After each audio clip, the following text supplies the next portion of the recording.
욥기 32장 엘리후의 발언. 욥이 끝내 자기가 옳다고 주장하므로 이 세 사람은 욥을 설득하려고 하던 노력을 그만두었다.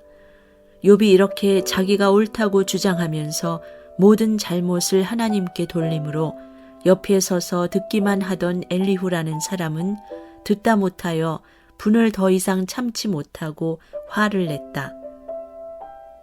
엘리후는 람 족속에 속하는 부스 사람 바라겔의 아들이다. 엘리후는 또 욥의 세 친구에게도 화를 냈다. 그 세 친구는 욥을 정죄하려고만 했지 욥이 하는 말에 변변한 대답을 하지 못하였기 때문이다. 그들 가운데서 엘리후가 가장 젊은 사람이므로 그는 다른 사람들이 말을 끝낼 때까지 기다려야만 하였다. 그런데 그 세 사람이 모두 욥에게 대답을 제대로 하지 못하였으므로 그는 화가 났다. 부스 사람 바라겔의 아들 엘리후가 말하였다. 엘리후의 말. 나는 어리고 세 분께서는 이미 연로하십니다. 그래서 나는 어른들께 선뜻 나서서 내 견해를 밝히기를 망설였습니다. 나는 듣기만 하겠다고 생각하였습니다. 오래 사신 분들은 살아오신 것만큼 지혜도 쌓으셨으니까 세 분들께서만 말씀하시도록 하려고 생각하였습니다.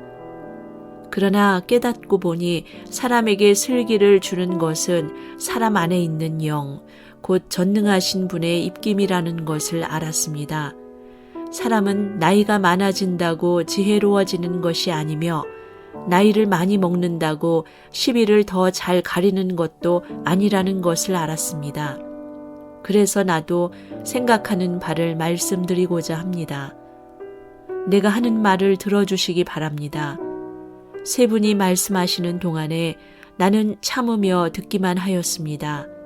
세 분이 지혜로운 말씀을 찾으시는 동안에 나는 줄곧 기다렸습니다. 나는 세 분이 하시는 말씀을 주의 깊게 들었습니다. 그런데 세 분께서는 어느 한 분도 욥 어른의 말을 반증하거나 어른의 말에 제대로 답변하지 못하셨습니다. 그러고서도 어떻게 지혜를 발견했다고 주장하실 수 있으십니까? 세 분께서 이 일에 실패하셨으니 내가 이제 욥 어른으로 하여금 하나님의 대답을 들으시도록 하겠습니다. 욥 어른이 나에게 직접 말을 걸어온 것이 아니므로 나는 세 분께서 말씀하신 것과는 다른 방식으로 욥 어른께 대답하겠습니다. 욥 어른께서는 들으십시오. 세 분 친구가 놀라서 말을 하지 못합니다. 그분들은 어른께 아무런 대답도 하지 못합니다. 그런데도 내가 그들의 입을 다물 때까지 기다려야 합니까? 이제 그들은 할 말도 없으면서 그냥 서 있기만 합니다. 그럴 수 없습니다. 이제는 내가 대답하겠습니다. 내가 생각한 바를 말씀드리겠습니다. 이제는 더 이상 기다릴 수 없고 말을 참을 수도 없습니다. 말할 기회를 얻지 못하면 새 술이 가득 담긴 포도주 부대가 터지듯이 내 가슴이 터져버릴 것 같습니다. 참을 수 없습니다. 말을 해야 하겠습니다. 이 논쟁에서 어느 누구 편을 들 생각은 없습니다. 또 누구에게 듣기 좋은 말로 아첨할 생각도 없습니다. 본래 나는 아첨할 줄도 모르지만 나를 지으신 분이 지체하지 않고 나를 데려가실까 두려워서도 그럴 수는 없습니다. 욥기 33장 엘리후가 욥에게 하는 말. 욥 어른은 부디 내가 하는 말을 잘 들어주시기 바랍니다. 내가 하는 말 한마디 한마디에 귀를 기울여 주시기 바랍니다. 이제 내 마음속에 있는 것을 말할 준비가 되었습니다. 내 입 속에서 혀가 말을 합니다. 나는 지금 진지하게 말하고 있습니다. 나는 진실을 말하려고 합니다. 하나님의 영이 나를 만드시고 전능하신 분의 입김이 내게 생명을 주셨습니다.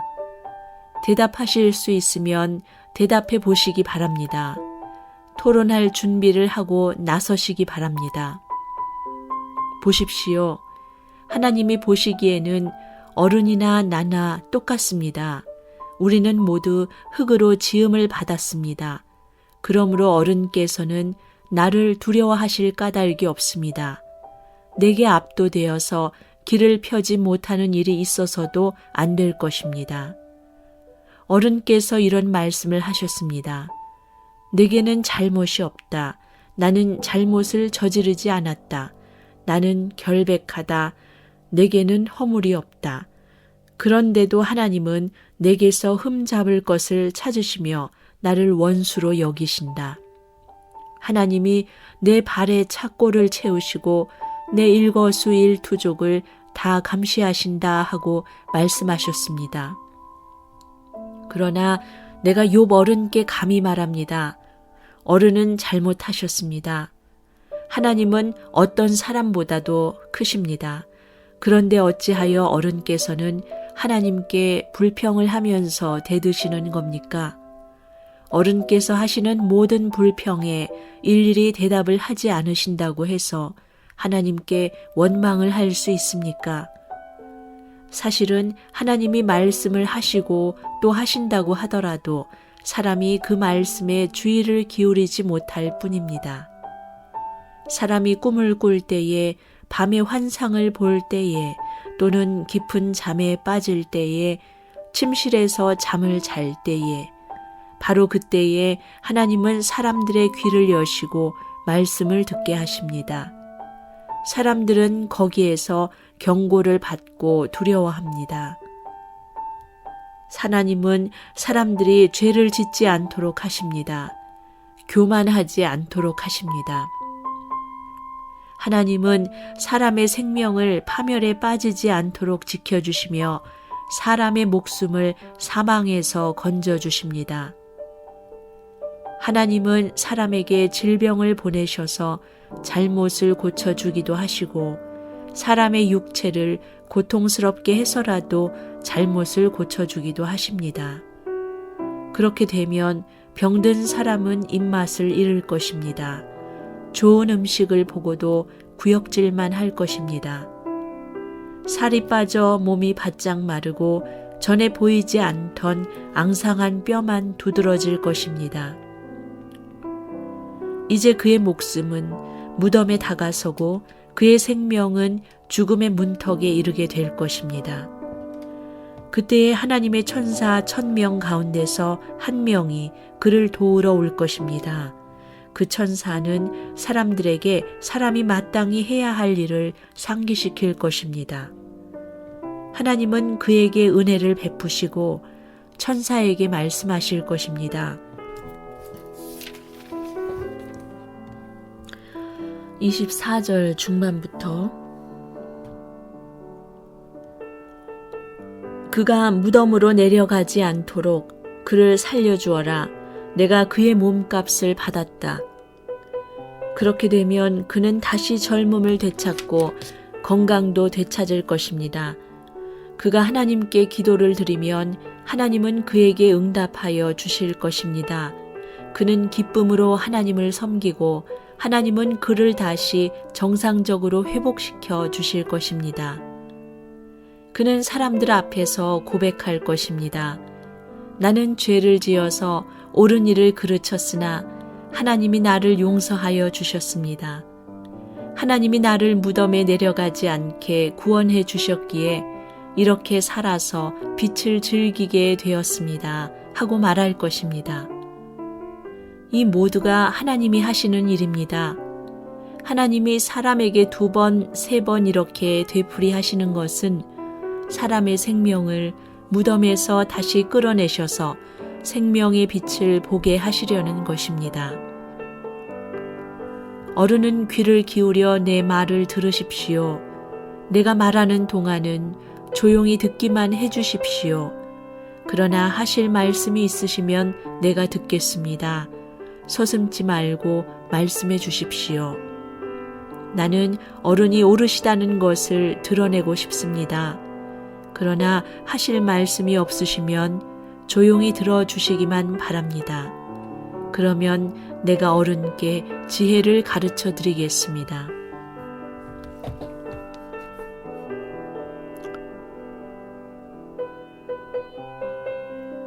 욥기 34장. 엘리후가 욥의 세 친구에게 말하였다. 지혜를 자랑하시는 어른들께서는 내 말을 들으시기 바랍니다. 아는 것이 많다고 자부하시는 세 분께서 내게 귀를 기울여 주시기 바랍니다. 어른들께서는 음식을 맛만 보시고도 그 음식이 좋은 음식인지 아닌지를 아십니다. 그러나 지혜의 말씀은 들으시고도 잘 깨닫지 못하시는 것 같습니다. 이제는 우리 모두가 무엇이 옳은 것인지를 알아보고 진정한 선을 함께 이룩하여 볼 수 있기를 바랍니다. 욥 어른은 이렇게 주장하십니다. 나는 옳게 살았는데도 하나님은 나의 옳음을 옳게 여기지 않으신다. 또 욥 어른은 내가 옳으면서도 어찌 옳지 않다고 거짓말을 할 수 있겠느냐. 나는 심하게 상처를 입었다. 그러나 나는 죄가 없다 하고 말씀하셨습니다. 도대체 욥 어른과 같은 사람이 또 어디에 있겠습니까? 그는 하나님을 조롱하는 말을 물 마시듯 하고 있지 않습니까? 그리고 그는 나쁜 일을 하는 자들과 짝을 짓고 악한 자들과 함께 몰려다니면서 사람이 하나님을 기쁘게 해드린다고 해도 덕볼 것은 하나도 없다 하고 말합니다. 분별력이 많으신 여러분은 내가 하는 말을 들어보시기 바랍니다. 하나님이 악한 일을 하실 수 있습니까? 전능하신 분께서 옳지 않은 일을 하실 수 있습니까? 오히려 하나님은 사람에게 사람이 한 일을 따라서 갚아주시고 사람이 걸어온 길에 따라서 거두게 하시는 분입니다. 전능하신 하나님은 악한 일이나 정의를 그르치는 일은 하지 않으십니다. 어느 누가 하나님께 땅을 주관하는 전권을 주기라도 하였습니까? 어느 누가 하나님께 세상의 모든 것을 맡기기라도 하였습니까? 만일 하나님이 결심하시고 생명을 주는 영을 거두어 가시면 육체를 가진 모든 것은 일시에 죽어 모두 흙으로 돌아가고 맙니다. 욥 어른께서 슬기로우신 분이면 내가 하는 이 말을 깊이 생각해 보시기 바랍니다. 내가 하는 말을 귀담아 들으시기 바랍니다. 욥 어른은 아직도 의로우신 하나님을 비난하십니까? 하나님이 정의를 싫어하신다고 생각하십니까? 하나님만은 왕을 보시고서 너는 쓸모없는 인간이다 하실 수 있고 높은 사람을 보시고서도 너는 악하다 하실 수 있지 않습니까? 하나님은 통치자의 편을 들지도 않으시고 부자라고 하여 가난한 사람보다 더 우대해 주지도 않으십니다. 하나님이 손수 이 사람들을 지으셨기 때문입니다. 사람은 삽시간에 아니 한밤중에라도 죽습니다. 하나님이 사람을 치시면 사람은 죽습니다. 아무리 힘센 것이라고 하더라도 하나님은 그것을 간단히 죽이실 수 있습니다. 참으로 하나님의 눈은 사람의 일거수일투족을 살피시며 그의 발걸음을 낱낱이 지켜보고 계십니다. 악한 일을 하는 자들이 하나님을 피하여 숨을 곳은 없습니다. 흑암 속에서도 숨을 곳이 없고 죽음의 그늘이 드리운 곳에도 숨을 곳은 없습니다. 사람이 언제 하나님 앞으로 심판을 받으러 가게 되는지 그 시간을 하나님은 특별히 정해주지 않으십니다. 하나님은 집권자를 바꾸실 때에도 이를 미리 조사하지 않으십니다. 하나님은 그들이 한 일을 너무나도 잘 아시기 때문입니다. 하나님이 그들을 하룻밤에 다 뒤엎으시니 그들이 일시에 쓰러집니다. 하나님은 사람들이 보는 곳에서 악인들을 처벌하십니다. 그들이 하나님을 따르던 길에서 벗어나고 하나님이 지시하시는 어느 길로도 가지 않기 때문입니다. 그래서 가난한 사람들의 하소연이 하나님께 다다르고 살기 어려운 사람들의 부르짖음이 그분께 들리는 것입니다. 그러나 하나님이 침묵하신다고 하여 누가 감히 하나님을 비난할 수 있겠습니까? 하나님이 숨으신다고 하여 누가 그분을 비판할 수 있겠습니까? 경건하지 못한 사람을 왕으로 삼아서 고집센 민족과 백성을 다스리게 하신들 누가 하나님께 항의할 수 있겠습니까? 욥 어른은 하나님께 죄를 고백하고서 다시는 죄를 짓지 않겠다고 약속하신 적이 있으십니까? 잘못이 무엇인지를 일러달라고 하나님께 요구하시면서 다시는 악한 일을 저지르지 않겠다고 약속하신 적이 있으십니까? 어른은 하나님이 하시는 것을 반대하시면서도 어른께서 원하시는 것을 하나님이 해주실 것이라고 기대하십니까? 물론 결정은 어른께서 하실 일이고 내가 할 일이 아니지만 지금 생각하고 계신 것을 말씀해 주시기 바랍니다. 분별력이 있는 사람이면 내 말에 분명히 동의할 것입니다. 내 말을 들었으니 지혜가 있는 사람이면 욥 어른이 알지도 못하면서 말을 하고 기껏 한 말도 모두 뜻없는 말뿐이었다는 것을 알 수 있을 것입니다. 욥 어른이 한 말을 세 분은 곰곰이 생각해 보시기 바랍니다. 세 분께서는 그가 말하는 것이 악한 자와 같다는 것을 아시게 될 것입니다. 욥 어른은 자신이 지은 죄에다가 반역까지 더하였으며 우리가 보는 앞에서도 하나님을 모독하였습니다.